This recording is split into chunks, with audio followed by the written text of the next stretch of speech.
So now, as I said, we are going to start with your simple linear regression. So in the previous class, till the last point, we have covered some of the basic concept which we are requiring for your regression analysis. And from this session onwards, we are going to cover this simple linear regression. So whatever the elementary things which are required for your simple linear regression.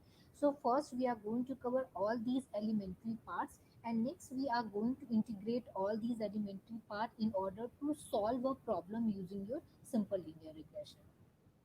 Okay, so till the point whatever we have covered is like you are having your means you are having your data set. In the data set you are having like this is the house price prediction problem.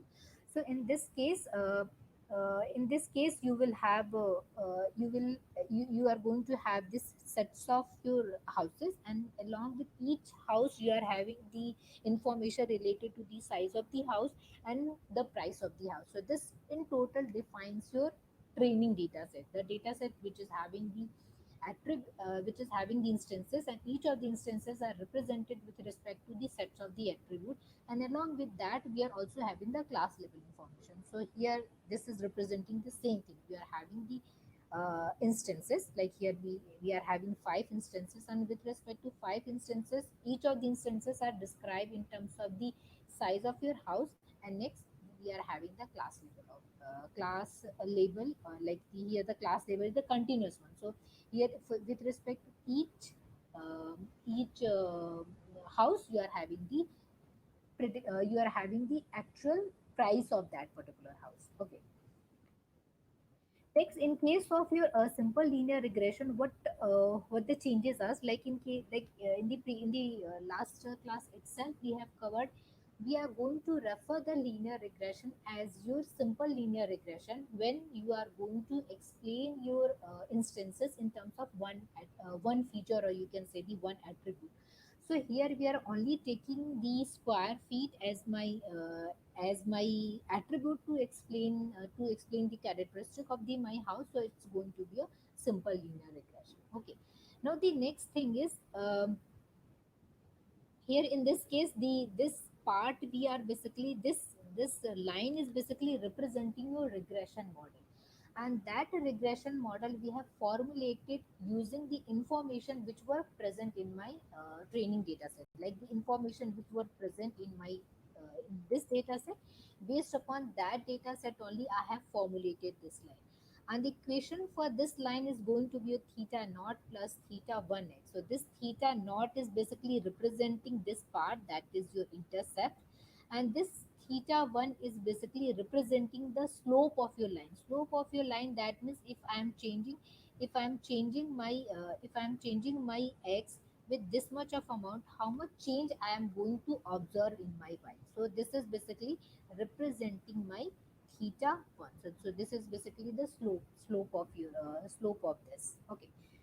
If this also we have covered this, each of the dots basically representing your one training instances. So if we define our training, if we now if after formulating this line, if we define the value for each of the instances, so it's going to be a theta naught plus theta 1 plus epsilon I. Why it's going to be epsilon I?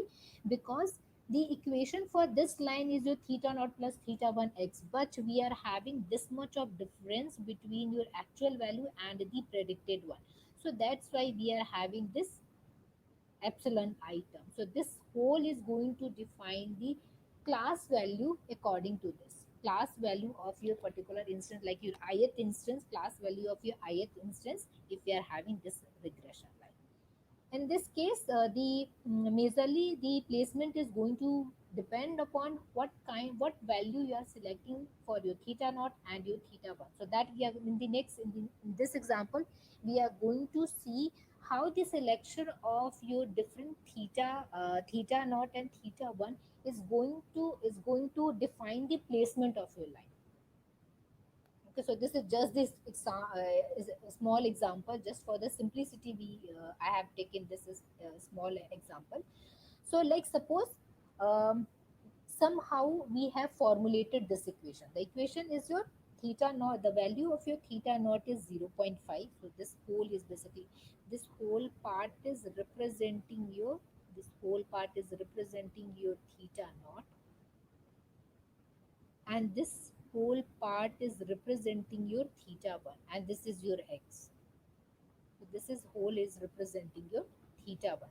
So somehow, for now, assume it, somehow we have formulated these values.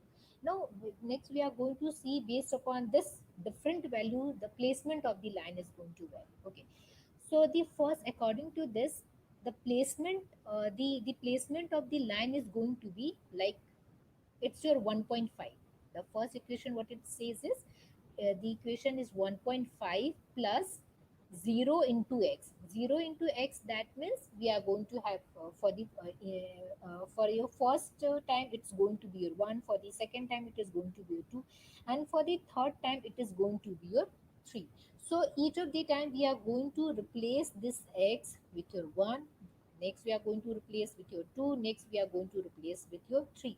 But whatever value we are going to supply, the result is going to be same, because this is the 0 one. So whatever value you are going to supply, all the time you are going to get the value 1.5.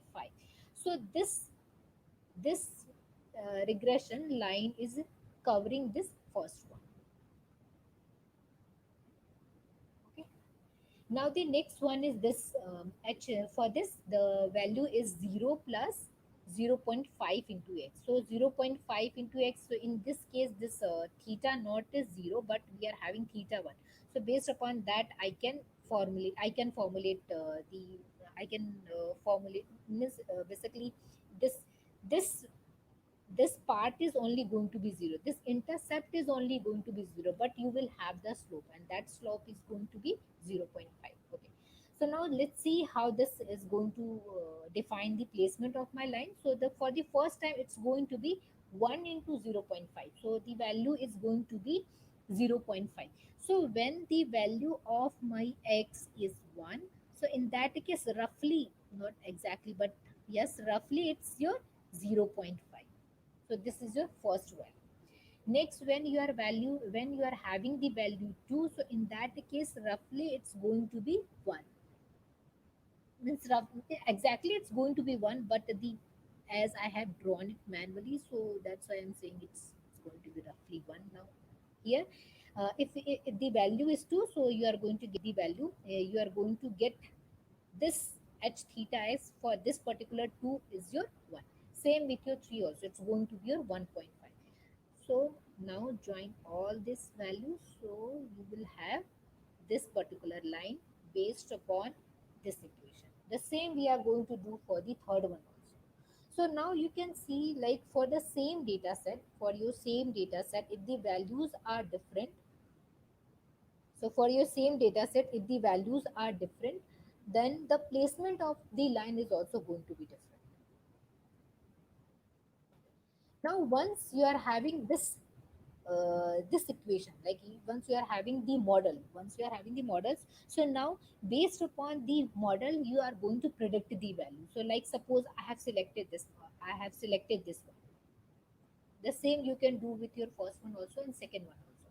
So now you are going to get this value 2.5. So now for in this case we are having the value for your 1. So for your 1 the class label is 1, for your 2 the class label is 2, for your 3 the class label is 3. But we are not having the information related to, like, if the value of my x is 2.5, then in that case what should be the value of your y. So this information is not present here. So if the information is not present here, simply I can use this equation and I can formulate this value. So it's going to be 1 plus 0.5 into this 2.5. So what value I am going to get? 2.25. So when the value is 2 when the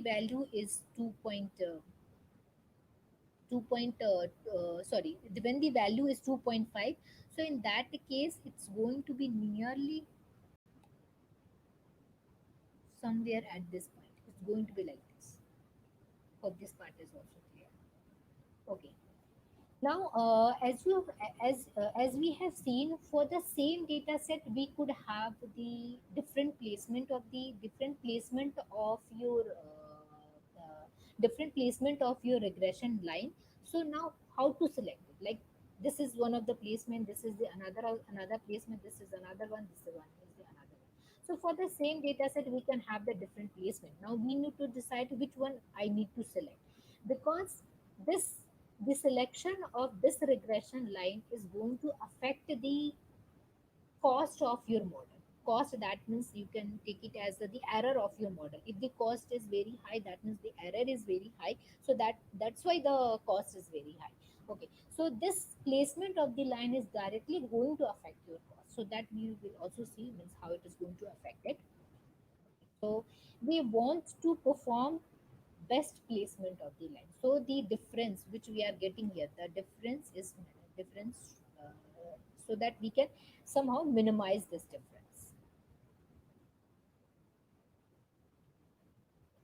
So now one of the method is your least square method. So in that least square method, what we were doing is we are calculating the difference of your actual value and we are calculating the difference of the actual and the predicted one, and then calculating its square and then summing up. So this method is known as your least square method. So as you can see here, we are basically going to calculate the difference, and then we are going to perform the summation of a square of all vertical distance. That means this distance we are going to perform the summation. That is going to define that we are going to take as a cost also. So we will see it when we come. Okay. So this part we have also covered. Like this is representing your ith training example. So if like this, so this we have covered. So this the equation for this is this much.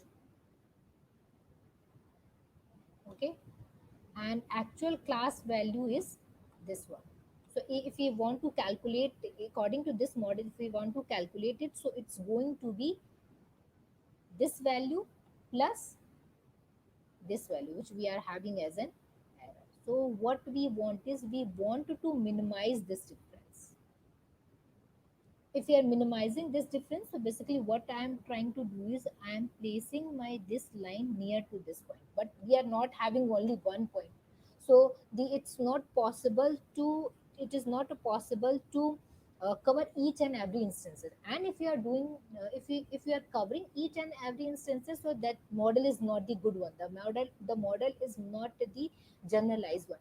Here the meaning of generalization is what we are why we are doing this machine learning. So we are doing this machine learning task because we want to predict the value for your unknown instances.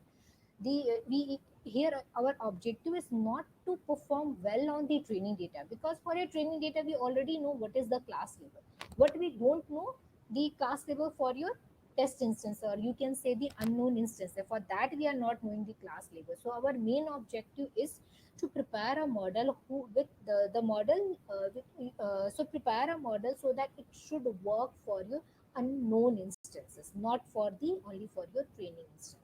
Okay, so how here our objective is to minimize this difference as much as possible. So this is with respect to your one instances. Suppose if you're having the n instances, so in that case it is going to be the total summation of your n instances, and that is going to define the cost of your model. So this cost of the model we are defining in terms of this. So this j with your theta naught theta 1 means the cost with respect to your theta naught and theta 1. This is representing the total cost of your model, and that we are called how we are calculating. We are calculating just by calculating the difference between your actual one and predicted one. Then we are calculating it is square, and then again we are performing the summation of all of the instances which were part of your training instances. Okay, so this is your cost function. Okay, now this cost function can be written in this form. So this part is clear, because here what we are doing is we are calculating with respect to each instance. So this I is representing with respect to each instances, and that too we are going to calculate the average, and the average we are going to report it. Okay, so that's why we are having this all these terms, difference between your actual one and predicted one, that we are going to do with respect to each of the instances. and calculating it square. It could be absolute also, but here we are taking as your square. And next we are calculating the average of all of the error which we were having for a particular training data set. And next here we are including this term 1 divided by 2. So there is some mathematical reason why we are having this 1 divided by 2. So that we will see in the coming slides why we are having this 1 by 2. Just for now assume it, um, just for the simplicity for just for simplicity we are attaching this term 1 divided by 2, but it's going to be play a major role in that we will see in the coming slides. Okay, so what our objective is, we want to minimize this cost function subjected to your theta naught and theta 1. Okay, now let's see how this theta naught and theta 1 going to affect, like the theta naught and theta 1 going to affect the placement of your line. And now the for the different placement of the line you will have different difference. If you are having different difference, so you will, with respect to each difference combination, you will have different cost. So next we are going to visualize that part, means how this selection is going to affect the cost function. Okay, so again, now for the simplicity we are going to take one parameter only, like we are going to explain the theta one so that we can visualize how the things are happening internally. And next we will generalize it to generalize the cost function with respect to your theta naught and theta one. So but for now we are going to take only theta one, means we are going to perform the analysis with respect to your theta one only. Like you can see here, we are not considering the theta naught. Theta naught we are assuming it as your zero. So we are only having this theta 1 which we need to optimize. Okay, so now if you see this, so this for the fixed theta 1, this hypothesis model is going to be a function of your x. Same with your cost function also. So the cost is going to be the function of your theta 1. So let's see how it's affecting. Like suppose we are having this hypothesis model, that means we are having the equation. So the equation is theta 1x and the value of your theta 1 is 1. So this is your 1.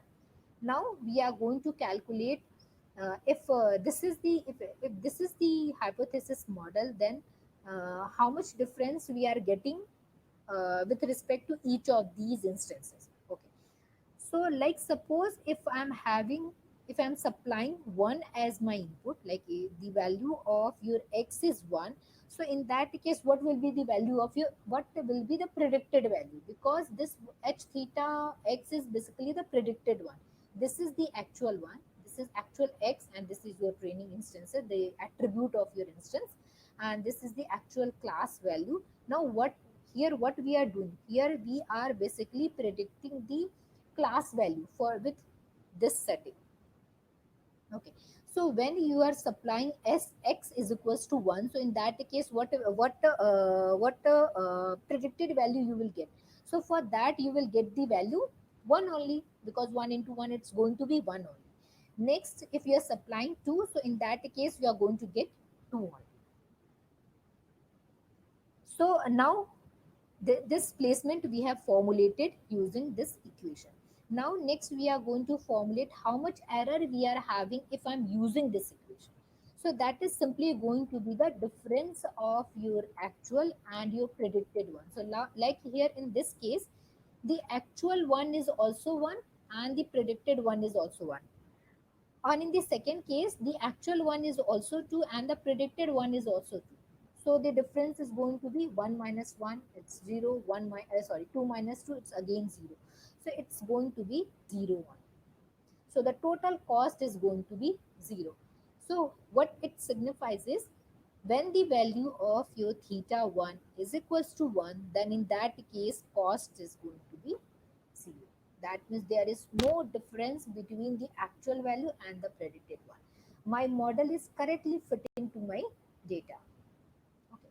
Now let's see the another example. So here in this case, instead of 1, now I am taking the value as your 1.5. So if I'm taking my value as a 1.5, so what will be my output? So for this, if I'm taking x as 1, so it's going to be your 1.5. And if I'm taking x is a 2, so the value is going to be your value is going to be your 3. So this is going to be the predicted value. This all are your predicted value. Okay. And and here we are having, this is basically your actual value that you can see from here also. For one, you are having the class label 1. For 2, you are having the class label 2. So this is the actual value and this is the predicted value. Now we are going to, again, we are going to calculate our cost. So if we calculate the difference between 1, this is your 1 and 1.5, and that we are going to square it. Next, we are going to calculate the difference of your 3, or you can say it as a difference between your 2 and 3, and then we are going to square it. Okay. So when you solve this equation, so you are going to get the value. You are going to get the value. After solving this equation, you are going to get 0 0.5. So what it says is, when the value of my theta 1 is 1.5, so in that case, it is going, the cost is going to be 0 0.5. The cost is your 0.5. Same with your another, same with your, in this case also. So now the value of your theta 1 is 0 0.5. Again, I am going to place my value. So here in this case, it's going to be 1 into 0.75. So it's going to give you 0.75 itself. And when the value is 2, so in that case, it is going to the it is going to give you this one. Okay. Now next, again we are going to perform the same process. We are going to calculate the difference of your actual and the predicted one. So the actual is this one and predicted is this one. So again going to calculate the difference. Actual is this one and predicted is this one. So again we are going to calculate the difference. Okay. So this value is going to give you 0.75. So what it says is, like, when the value of my theta 1 is 0. Like here 0.75, so in that case the cost is going to be 0.07. So now you can see it based upon, now we have for till now what we have seen is, for the same data set we can have different regression line. Okay. Now based upon your different value of your theta, the placement is going to be different. Now as the placement is going to be different, your cost is also going to be going to vary accordingly. Okay, so that we have seen till this point. Okay. Now next we are moving toward more closer toward your simple regression, but before that we are going to see some of the elementary things which we are which we are going to use in your simple linear regression. So before that, let's see your, like here in this case, what we have done is we have used only theta 1, just for the visualization purpose, so that we can visualize each and every calculation easy. So that's why we have used theta 1. Next, like in the original one, how many coefficient we were having? Theta naught and theta 1. We were having two coefficient. So your structure, your cost is going to look like this. So each of means, basically this is your theta naught, this part is your theta naught, and this part is your theta 1. And all these values are basically, all this, each of the points in this graph is basically representing the value which you are going to observe for a particular combination of your theta 1 and theta naught. So that means based upon a particular selection, the value of your cost is going to be different, and this is basically representing the magnitude of your cost. For this particular combination you are going to get this much of cost. For this particular combination you are going to get this much of cost. So this is for if you are having two parameters or two coefficients. So in that case, it is going to look like this. This could also be represented in terms of your contour plot. So basically, contour plot is a label plot, and here it is basically help you to visualize the change in your cost function with respect to your input theta naught and theta. This is just the another this plot is just the another way to visualize this. So that also we have seen, like for the different value of your theta naught and theta 1, the placement of your line is going to vary. Now as the placement of the line is going to vary, the cost is also going to vary accordingly. Like for this placement, this is the cost for assume it. For this placement we are having this cost. For this placement we are having the another cost. For the this placement we are having the another cost. So that we have seen in terms of your theta 1. So means based upon the placement of the line, the whole calculation, that means the difference between actual one and predicted one is going to be different. And as the difference is different, so the cost is also going to be different, based upon the difference only, because this the cost we are calculating based upon the difference of the actual and the predicted. So in whole, the summary of this part is we are having this hypothesis that we are formulating based upon your training data sets. Once you are done with your formulation of this hypothesis, you don't require your training instances. You are good. You are just going to represent whole information using this hypothesis. And here we are having two parameters, theta naught and theta 1. So based upon that parameter, the placement is going to vary, the difference is going to vary, and it is also going to affect your cost function. So here our main objective is to select such value of your theta naught and theta 1. So the placement is going to be at your right place. Now next thing is before going to the further detail, let's cover this convex and concave function. So basically, in both the cases, whether it's a convex function or whether it's a concave function, you will have one optimum position. Like here in this case, you can see it. You are having one optimum position. Uh,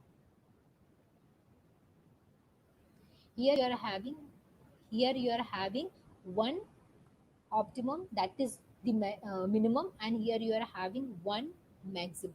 So in case of a convex and in case of a concave function, we will have one global optimum solution. Okay, now the next thing is how to identify whether your function is a convex function or whether it's a concave function. So there are different ways.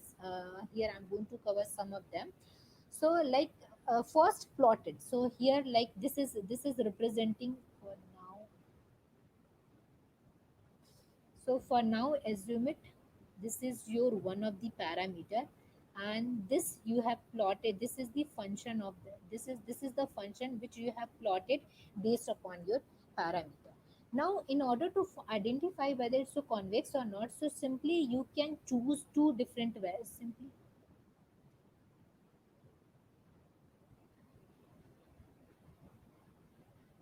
Simply you can choose two different value a and b in this axis, and now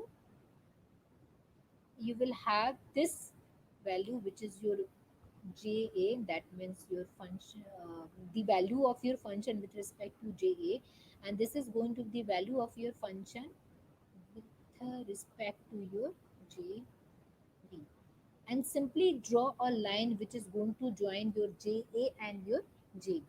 So if the line is above your this one, above your jz, so that means it's your convex function.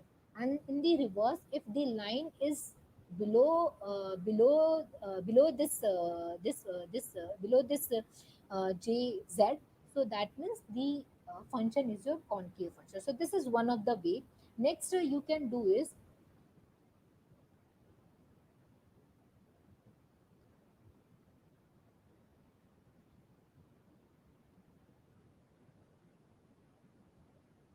so next you can do is you can draw a tangent line that is going to touch your surface. So if the tangent line is below this curve, so then it's going to be convex, and if it is above the curve, then it is going to be a concave. So this is one of some of the way to identify whether the function is a convex and concave. So this you can clearly see, this is your convex and this is your concave, but this is neither your convex nor your concave, because at some at some location it is behaving as your convex function, at some location it is behaving as your concave function. Okay.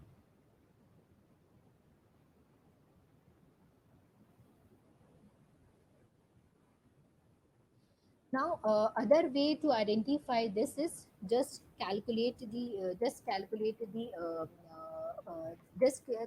its double means this second derivative. So if it is greater than zero, so then it's going to be it's going to be your convex, and if it is less than zero, then it's going to be a concave function. Okay. Now, as I said, when we are having a convex function and when we are having a concave function, there will be one point where you will have the maximum, or where you will have the minimum. So at that point, the slope of change at this location is going to be zero. Like whether it's to this point or whether it's to that point, the slope is going to be zero. So now, if we want to calculate the location at which the value, at which you are going to get this slope zero, like suppose, for example, like suppose you are having this, and I want to identify the value of your z, where this is going to be the maximum. Okay. So first, what we will do is I will calculate the derivative and I will equate it with your zero. So first I am going to calculate the derivative. So what I am going to get is minus, okay, it's going to be z minus 2z plus 20. So based upon this, what you are going to get is z is equals to 10.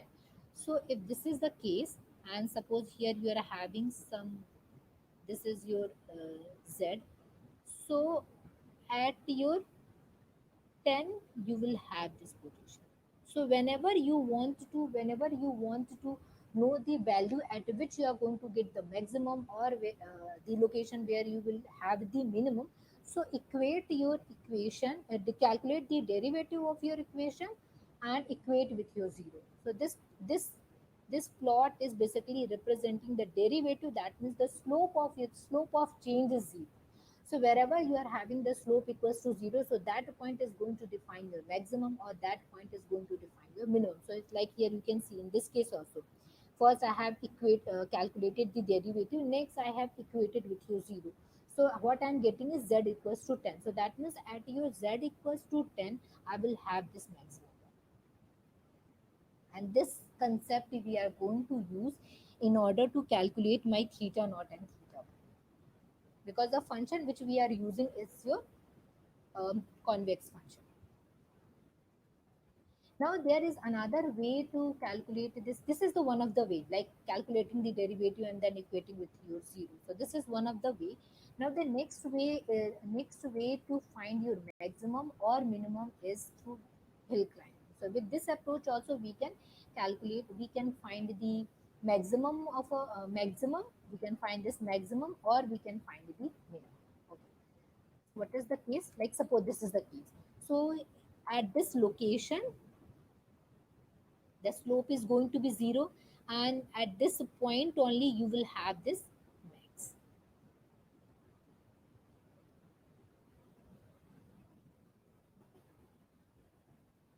Now next I need to start with some point. Here in case of a hill climbing algorithm, like here in the previous one, we haven't started with any of the point, but here in the hill climbing approach, I need to start with the some point.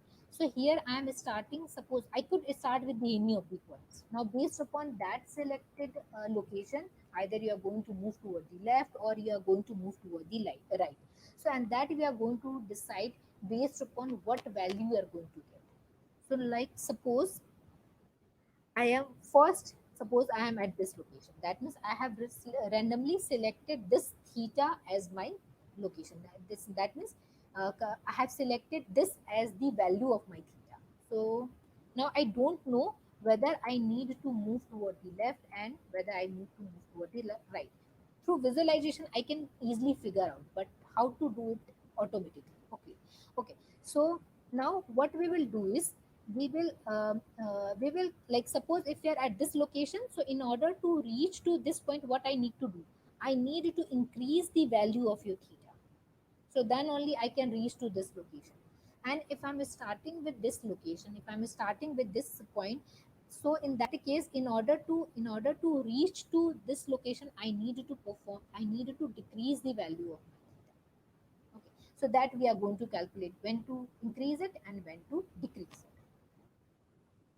So again, what we are going to do is, again, I am going to calculate the derivative with respect to the theta.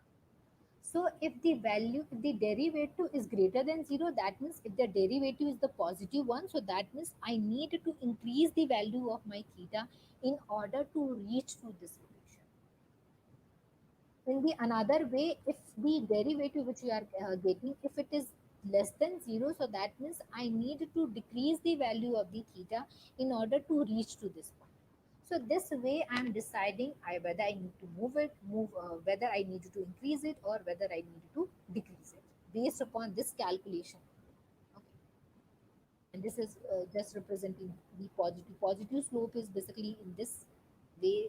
This, if this is the direction, then it's representing a positive slope, and if the direction is this one, then it's representing a negative slope. So this is representing this, that concept one. So what I said is, like we have started initially, we have started with the some random value, and based upon this calculation, I am going to increment it or I am going to decrement it. So for that, we are going to use this form. We are going to use it this one. So here what I'm going to do is, I'm going to calculate the derivative, and now based upon that calculated derivative, I am going to increase or I am going to decrease it in the adjusting one. Like suppose this is your theta, this t is basically representing your current iteration, and this t plus 1 is representing your next iteration. That means based upon your current one, I am predicting what should be the value of my theta in the next iteration. So that calculation we are doing here. Okay. So now suppose if you are getting the some negative value. So that suppose if I'm getting some negative value, so that means what I need to do is, I need to perform decrement in my current theta. And if the value is the positive one, so I am going to increment it. Okay. Now this we are not going to do it, means we are not going to do in the same proportion. We are going to do it, we are going to adjust it with your alpha. Alpha is basically defining your step size. This step size is with what amount I am going to move toward, I am going to update my existing value. So this is decided by your alpha. So this way your hill climbing is working in case of your maximum. The same way we are going to going to use this hill climbing on minimum. So in case of the function is your convex function, so in that case again we will have one minimum position, and the derivative at that point is going to be a 0. And now again we are going to start with this some random location of your theta, and based upon that location, either I am going to increase it or I am going to decrease it. But here the thing is, your objective is to perform the minimization of your problem. So if I want to perform the minimization, so like suppose if I'm at this place, in order to reach to this point, what I need to do, I need to increase the value. And here if I'm at this stage, in order to reach to this point, what I need to do, I need to decrease my value. So now at which side you are, based upon that side you are going to either increase it or you are going to decrease it. So again same concept, we are going to calculate the derivative. But here in this time, if the derivative is your less than 0, so that means if it is your negative, so that means I am going to add on in my theta. If it is your negative, I am going to add on, and if it is your positive, I am going to subtract it. So just the opposite one. In the previous one, what we were doing is, we were incrementing. In this case we were incrementing, in this case straightly we were decrementing. But here in this case the reverse is quite, the case is quite reverse one. uh, the value is if the value, if the derivative which you are getting is the less than 0, so in that case you are going to perform the increment. And if the derivative is greater than 0, so in that case you are going to perform the decrement. So very means you need to change your equation. The equation is going to be this. So if it's your positive one, then decrease it, and if it's your negative one, then increase it. and rest of the concept is going to be the same. We are going to update the theta for your next iteration, and that adjustment we are going to do in a form by considering your current position, and with what amount we are going to do, that we are going to decide based upon this alpha, that is your step size. Now, what should be the value of your alpha? Because the amount with which you are going to adjust the value of your theta, that is also going to depend upon your alpha. So, what are the ways to select this alpha? So, the first is your fixing the value, fixed value. Fixed value, that means throughout my iteration, throughout my whole process, I am going to use my constant value. Now this, like, suppose I have taken this step, this much of a step I have taken, so it's going to be this, next is going to be this. So this way it is going to, anyhow it is going to reach to this point. Now there could be two kind of selection, that means the whether you can set it to your very large value or you can set it to your very small value. Now each of these selection is having its own advantage and its disadvantage also. So let's see what are the advantage and disadvantage with respect to each of the selection. Like, suppose if you're selecting very small value, so in that case what will be the case? It is going to move towards the optimum position, it's going to move toward this, but with very tiny steps. That means it is going to converge, but it is going to take large amount of time. In the another case you can set a very large value, but the advantage in that case, it is going to move very fast, like here you can see it is moving very fast, but the problem could be it may overshoot your optimum position. So this advantage and disadvantage we are having with respect to your fixed learning time. If you are selecting very small, then the convergence is going to be slow, but we are going to achieve our global optima. In case of a large value, we are going to move very fast, but the case is we may overshoot our optimum position. So this disadvantage and advantage we are having with respect to fixed learning rate, and that too small value and your large value. Other way to select this alpha is the decreasing your step size, and that the most common choice is this one, decreasing my alpha with respect to iteration. Because in the if the in the initial step, as we don't know where our optimal solution is, means what should be the value, we don't know initially.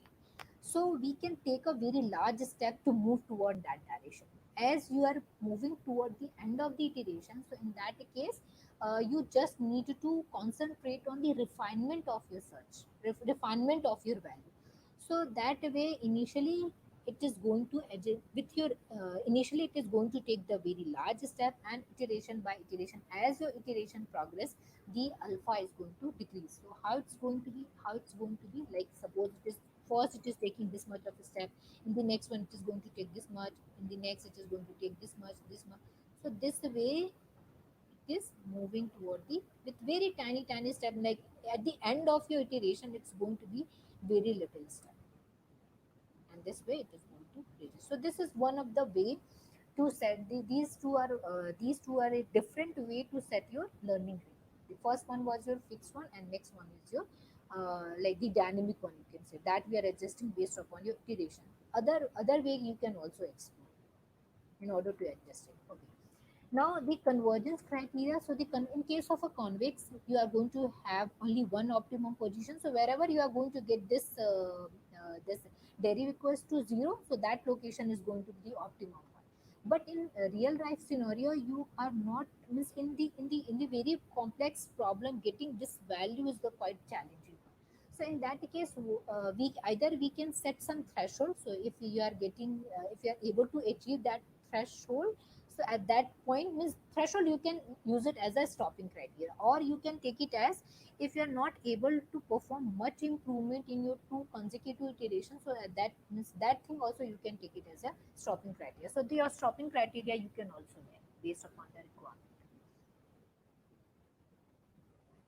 So this part is clear. Here we are calculating the derivative, and iteration by iteration we are going to adjust it, and this alpha, either you can fix it to either you can have a constant alpha, or you can use a different strategy to adjust the value of your alpha based upon the current situation. So that all the combination you can try in order to improve your performance, improve the performance of your model. So now if the like this function is your convex function, and if the function is your convex function, the gradient descent is always going to converge to your optimum position. So that we will see how this works. The first, as I said, the first approach is going to be like, first I'm calculating the derivative of my function, and next I'm going to equate it with your zero to get the value of my parameter. So the first we are going to going to process with this step, and next we will go for your gradient descent. So this is your function, which in that for that function, first, we are going to calculate the derivative with respect to theta naught. Next, we are going to calculate the derivative with respect to theta 1. So this will be the form when you are calculating with respect to theta naught, and when you are calculating with respect to theta 1. So when you calculate the derivative with respect to theta naught, so this will be your form. Hope this part is clear, because this is representing you what it is representing, your theta naught plus theta 1 x1. This is representing. Okay. So in oh, sorry. So in the first case,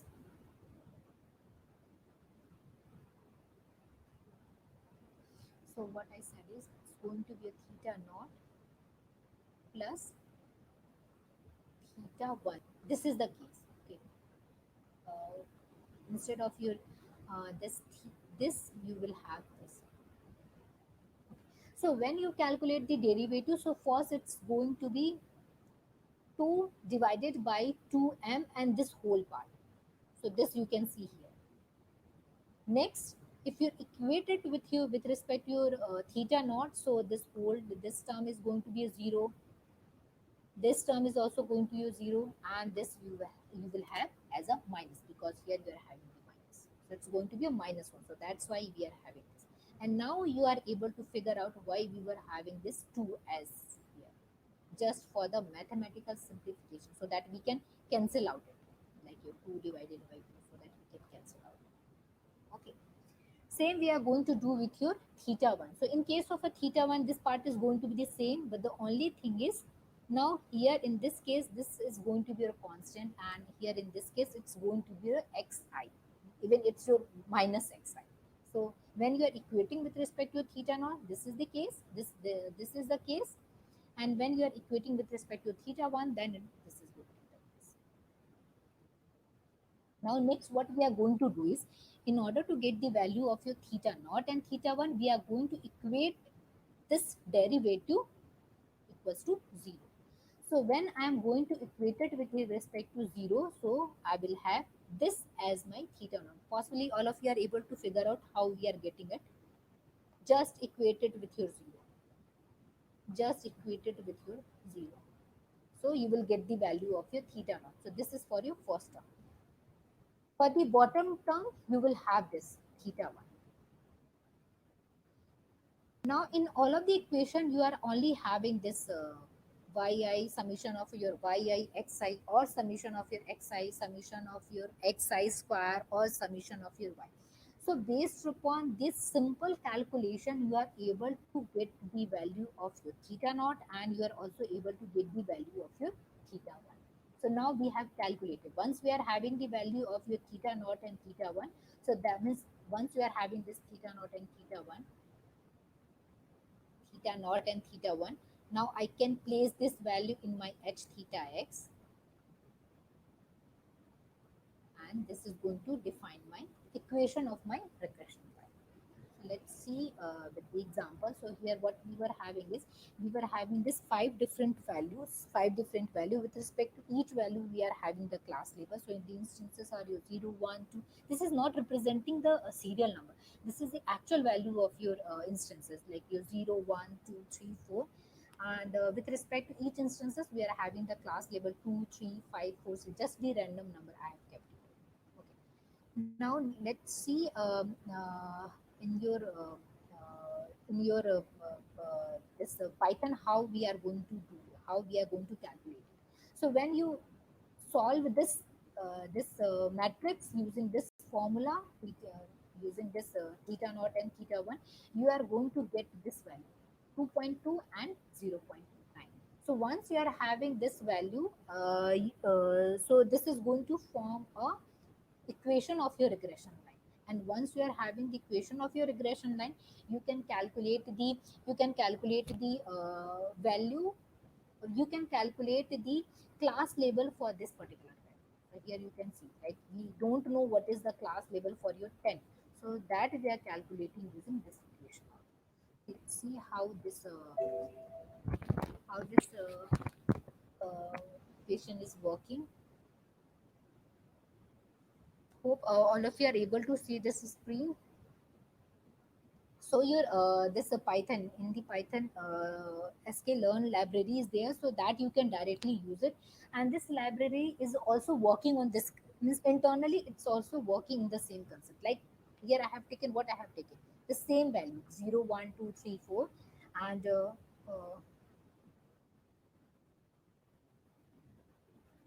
uh, here the value of your y is 2 3 4 5 6. Just I'm initializing my model. Once the initialization is basically the by default, means with the default parameter I'm initializing my model. Next I'm fitting my model, fitting in the model, that means I'm calculating the value of my theta naught and theta 1 based upon this given combination, based upon your x and y.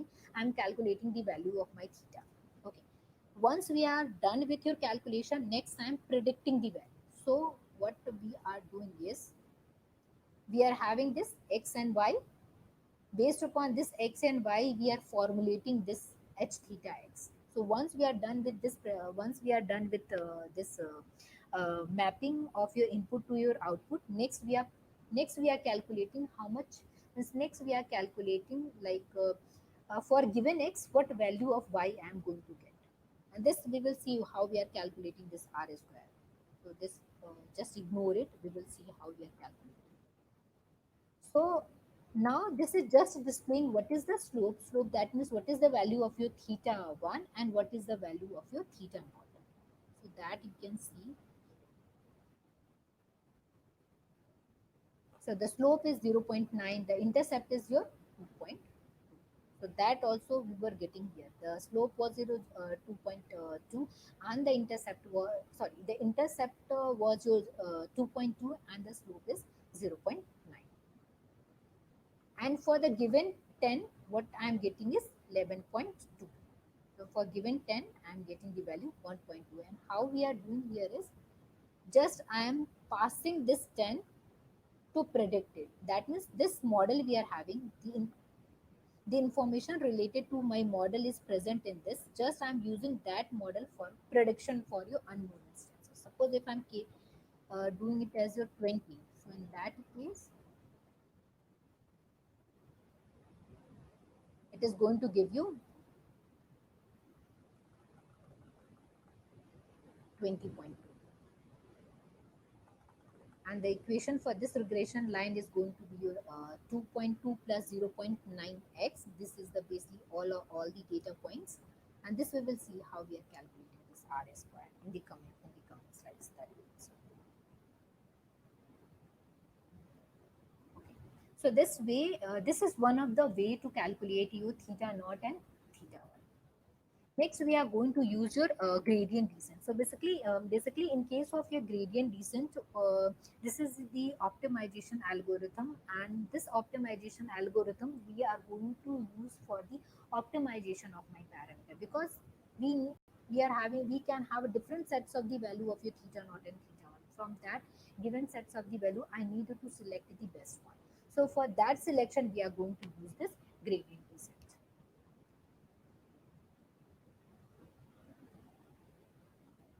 So in case of your gradient descent, here also we are starting with the some initial value, and iteration by iteration we are performing the adjustment. Whatever the results we are getting with the particular combination, based upon that result, I am going to adjust the value of my parameter. So it's, this gradient descent is not going to work for this problem only. It's going to work for all optimization problems. And the selection in the, here in this case, the selection of your theta naught and theta one is optimization problem. So that's why we are using this. So in case of a gradient descent, what we are doing is we are starting with this some random value. Like in case of a hill climbing also, we have seen we are starting with the we were starting with your some random value.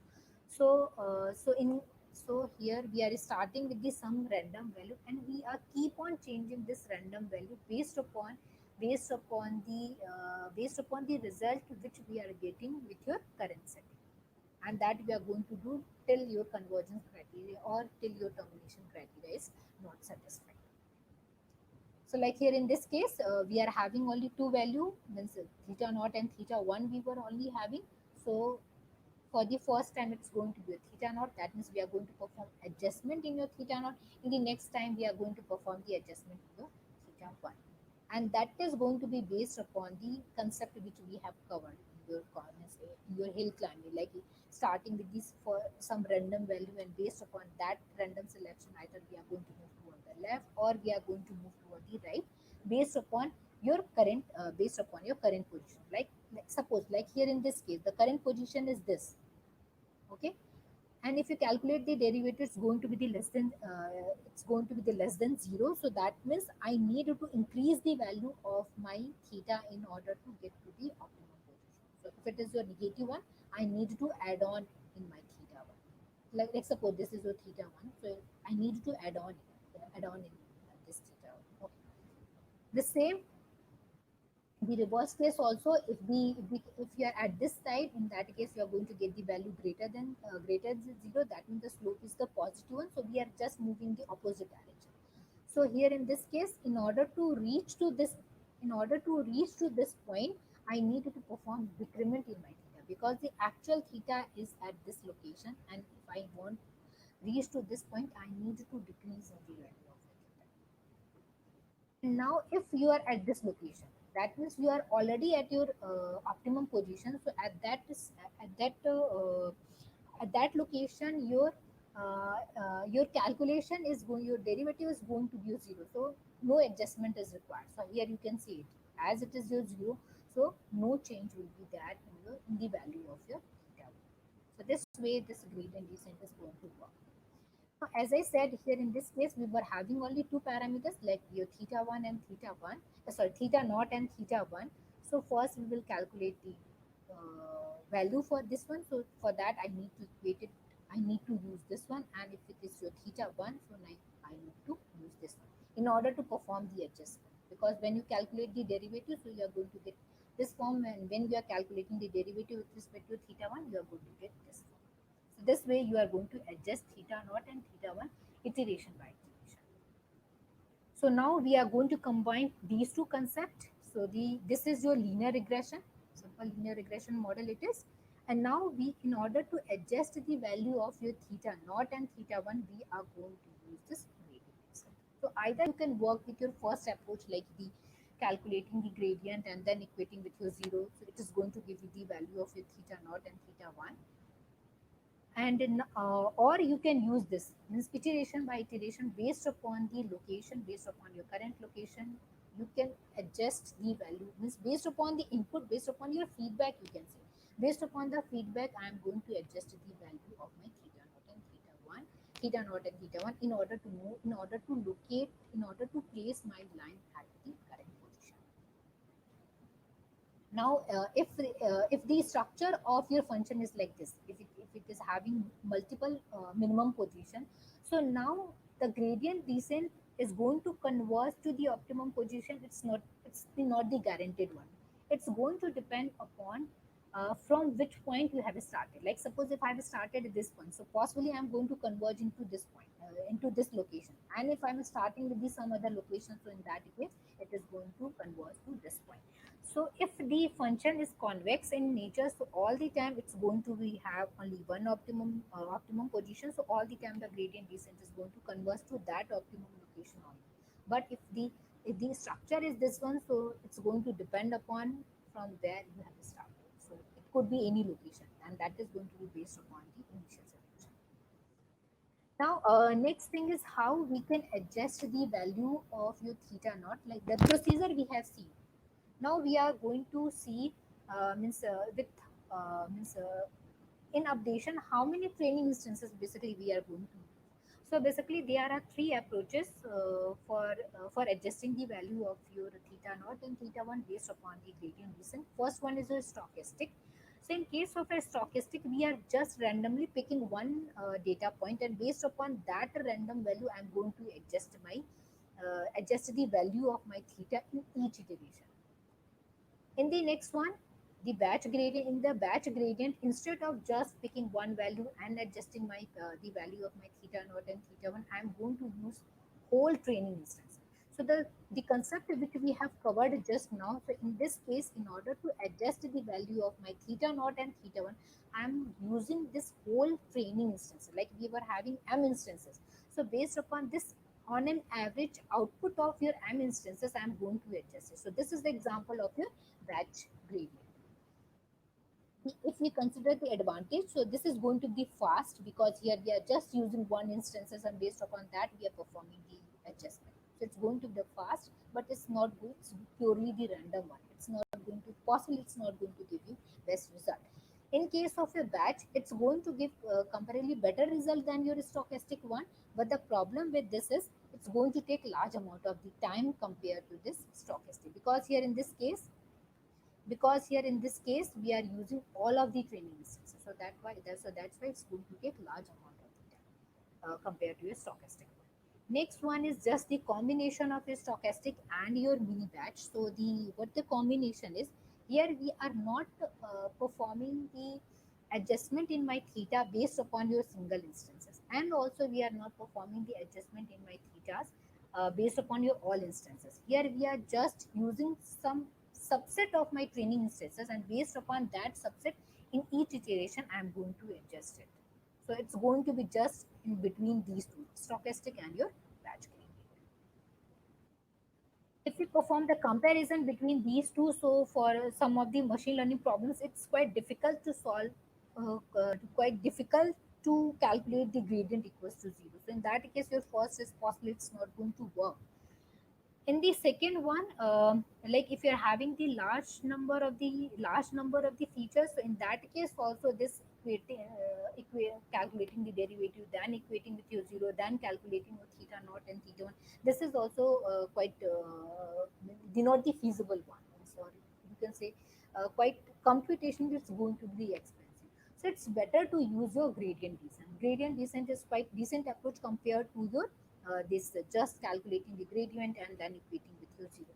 But the problem with your gradient descent is I need to select the proper value of your step size. If there is no proper selection, so your movement is just going to be a random one. So the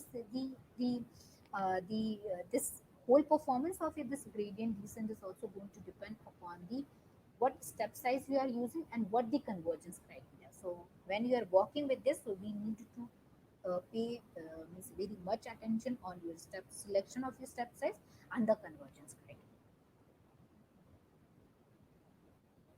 So just to conclude it, in this session, we have basically started with your supervised learning. So in your supervised learning, we were basically supplying your training instances, and along training instances, that means I'm supplying all the instances along with the class label. Based upon that, I'm preparing the model. So now you have clear idea about in model what we are doing, how we are adjusting the value, like we have done in case of a regression. The same way we are going to do with all of we are going to do with the other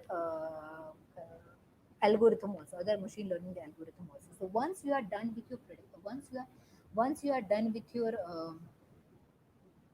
once you are done with this model preparation, next you are going to use it for a prediction, like we have done it in the simple regression. Like first we have calculated the hypothesis model, like that we were getting like 2.2 and 0.9x. So once you are done with your model creation, next I'm using it for the prediction, like I'm supplying x is equals to 10, and that model is going to give me some value.